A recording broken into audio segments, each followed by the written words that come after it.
Welcome to જય માનપણા kitchen. હું લાબી આહિર આપશો ને મારા જય દ્વારકાધીશ.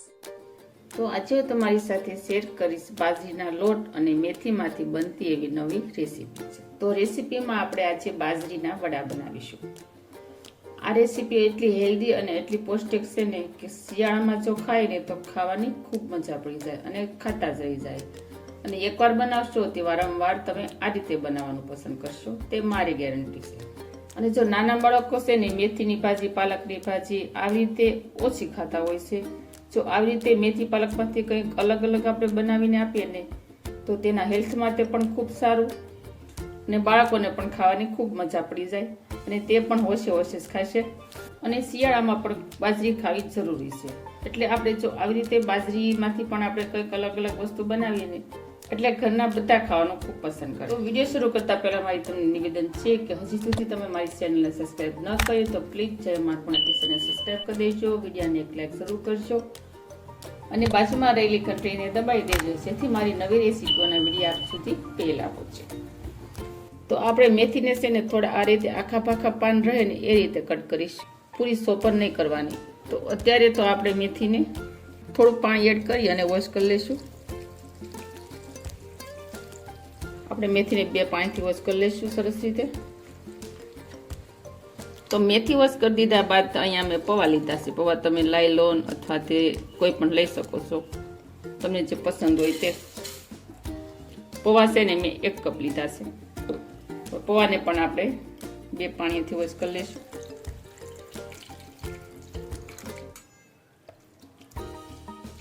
તો જો અહીંયા આપણા પૌવા સરસ રીતે વોશ થઈ જશે. હવે અત્યારે આ પૌવાને પણ આપણે સાઈડમાં મૂકી દઈશું. તો હવે આપણે મિક્સર જાર લઈ લઈશું ને 2 મરચાં અમે લીધા છે. મરચાં થોડા તીખા લઈ લઈશું આપણે, તેને આપણે કટ કરી અને એડ કરી દઈશું મિક્સર જારમાં. 2 આદુના ટુકડા એડ કરી દઈશું. 7-8 લસણની કળી લઈ લઈશું.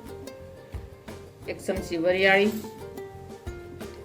1 ચમચી જેટલા આખા ધાણા, 1 ચમચી જેટલું જીરું એડ કરી દઈશું. જીરાથી પણ બહુ સરસ ટેસ્ટ આવે છે મસાલાનો.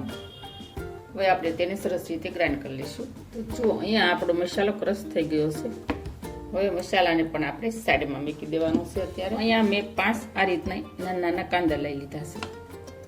તમારે જો મોટી સાઈઝમાં કાંદા લેવાના હોય ને તો તમે 2 જ કાંદા લઈ શકો છો. અત્યારે મેં નાના કાંદા લીધા છે એટલે મેં 5 કાંદા લીધા છે. હવે કાંદાને છે ને આપણે 2 ભાગ કરી લઈશું. ત્યારબાદ આપણે તેને પતલી પતલી લાંબી સ્લાઇસમાં કટ કરી લઈશું આ રીતે.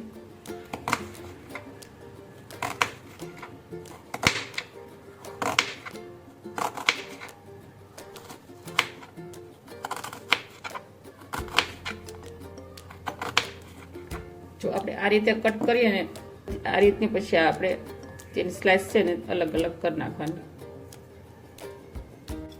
તો જુઓ તમે જોઈ શકો છો અહીંયા મેં 5 કાંદામાંથી આ રીતના અલગ અલગ લેયર્સ અલગ પાડી દીધા છે. હવે પેનની અંદર આપણે 2 ચમચી જેટલું તેલ એડ કરી દઈશું. તેલ આપણે વધારે એડ નથી કરવાનું, 2 ચમચી જેટલું એડ કરવાનું છે. ફક્ત આપણે ડુંગળી મેથીમાંથી કસાશ વહી જાય ને એ માટે જ ગરમ કરવાનું છે. એટલે તેલ આપણે 2 ચમચી લેવાનું છે. 1 ચમચી જેટલી હિંગ એડ કરી દઈશું. ત્યારબાદ જે આપણે કાંદા કટ કર્યા હતા તે એડ કરી દઈશું. ચમચા વડે હલાવી લઈશું. ત્યારબાદ આપણે મેથી એડ કરી દઈશું. મિક્સ કરી દઈશું ચમચા વડે. મેથી અને ડુંગળીને છે ને આપણે વધારે ગળવા નથી દેવાની. ફક્ત મેથી અને ડુંગળીમાંથી કસાશ થઈ જાય ને ત્યાં સુધી તેને આપણે કૂક કરી લેવાની છે. આમાં અત્યારે કોઈ મસાલાનો યુઝ નથી કરવાનો, ફક્ત આપણે મેથી અને ડુંગળીને થોડી વાર સાતરવાની છે. જો તમે જોઈ શકો છો અહીંયા આપણી મેથી અને ડુંગળી છે તે સરસ ગળી ગઈ છે. હવે આપણે ગેસની ફ્લેમ બંધ કરી દઈશું અને હવે આપણે આગળની પ્રોસેસ કરીશું. તો આપણે જે ચોખાના પૌવા આગળ વોશ કર્યા હતા તે જુઓ બહુ સરસ એકદમ પલળી ગયા છે. જો એકદમ સરસ સોફ્ટ થઈ ગયા છે. હવે આપણે તેને થોડા મસળી લઈશું. આ નાસ્તો છે ને તમે બાળકોના લંચ બોક્સમાં પણ આપી શકો છો. જો તમને આ રેસીપી કેવી લાગી તે મને કમેન્ટ કરી અને જરૂર કહેજો. તો જો આપણે આ રીતે પૌવા મસળી લઈશું. તો જો તમે જોઈ શકો છો અહીંયા પૌવાને પણ મેં આ રીતે મસળી અને જેમ આપણે લોટ બાંધીને તૈયાર કરીએ છીએ ને તે રીતે મેં પૌવાને લોટને બાંધી એ રીતે તૈયાર કરી નાખ્યા છે. તો હવે મેઇન પ્રોસેસ આવશે લોટ બાંધવાની. તો લોટ બાંધવા માટે મેં અહીંયા પુખ્તો બાઉલ લીધું છે. તેની અંદર 1 વાટકી જેટલો બાજરીનો લોટ એડ કરી દઈશું. તો મેઝરમેન્ટમાં મેં બાજરીનો લોટ 1 વાટકી લીધો છે અને મેં એને હવાલા વડે સાળી નાખ્યો છે. અડધો કપ લઈ લઈશું ચણાનો લોટ. 1/3 કપ લઈ લઈશું રવો. રવો અત્યારે તો મેં ઝીણો જ લીધો છે. 1 ચમચી તલ એડ કરી દઈશું. તલ તમે પ્લસ કે માઇનસ કરી શકો છો. હવે જે આપણે ચટણી તૈયાર કરી હતી તે એડ કરી દઈશું.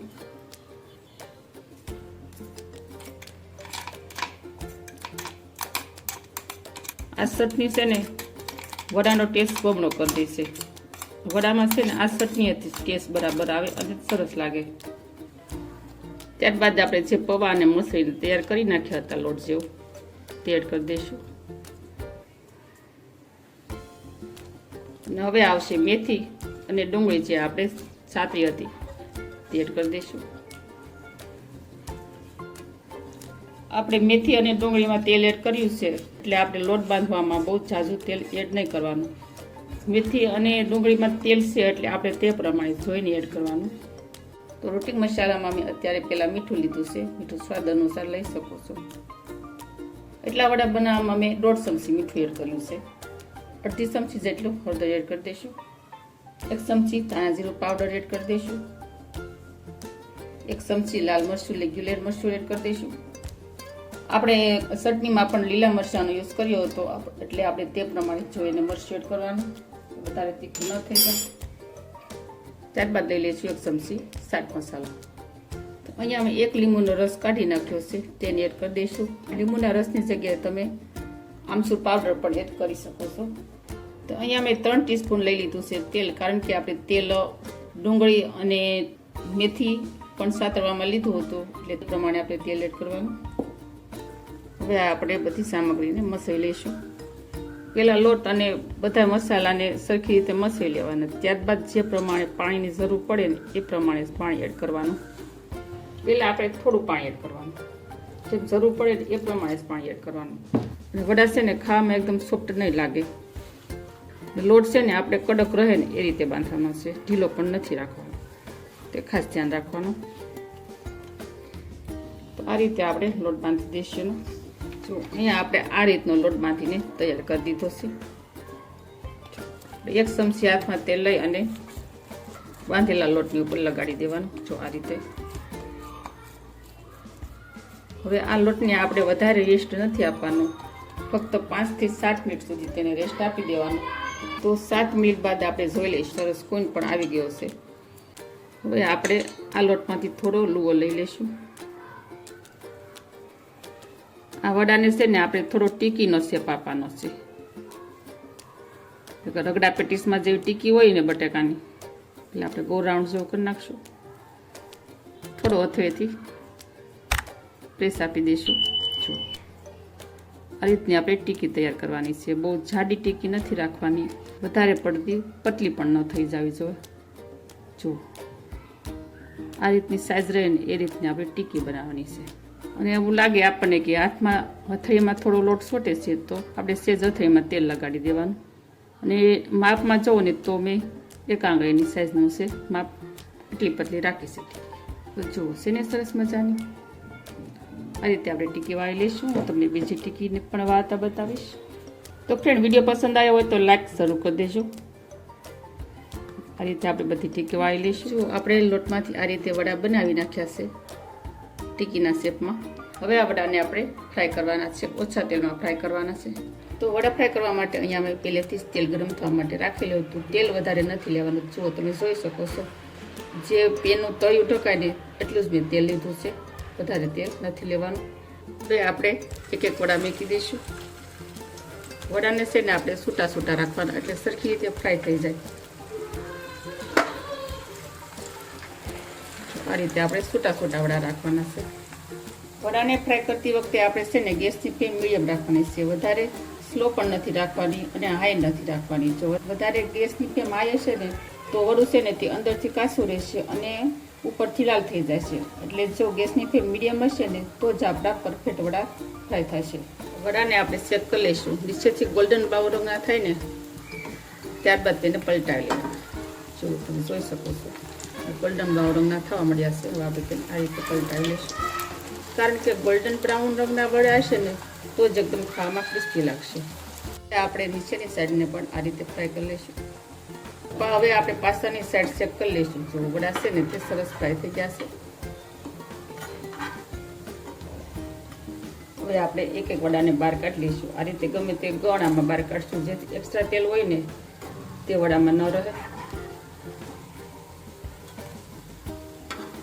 તો તમે પણ આ વડાની રેસીપી આ રીતે ઘરે એકવાર જરૂર ટ્રાય કરજો અને આ રીતે તમે જરૂર ફોલો કરજો. બહુ સરસ વડાની રેસીપી બનશે. હવે આપણે જારીમાંથી ટીશ્યુ પેપર ઉપર વડાને મેકી દઈશું. જો બન્યા છે ને જોતા જ ખાવાનું મન થઈ જાય તેવા વડા એકદમ ક્રિસ્પી. આ વડા જ્યારે આપણે કડકડતી ઠંડીમાં ખાઈએ ને તો તેને ખાવાની મજા જ કંઈક ઓર છે. જો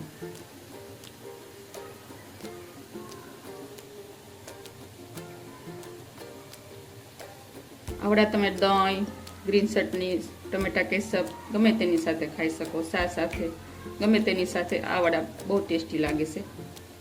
આ વડા છે ને આમ તો ઓઇલ ફ્રી કહેવાય છે કેમ કે આ એકદમ ઓછા તેલમાં ફ્રાય થાય છે. એટલે આ વડાને તમે દહીં સાથે પણ ખાઈ શકો છો. દહીં સાથે પણ ખૂબ ટેસ્ટી લાગશે. તો આવી જ નવી નવી રેસીપીઓ શીખવા માટે જય માનપુણા કિચનને સબસ્ક્રાઈબ કરી દેજો. વિડીયોને એક લાઈક કરજો અને વધુમાં વધુ શેર કરજો. આવજો, ફરી મળીશું આવી જ નવી રેસીપીઓ સાથે. ત્યાં સુધી થેન્ક યુ. જય દ્વારકાધીશ, જય સિયારામ એન્ડ ધન્યવાદ.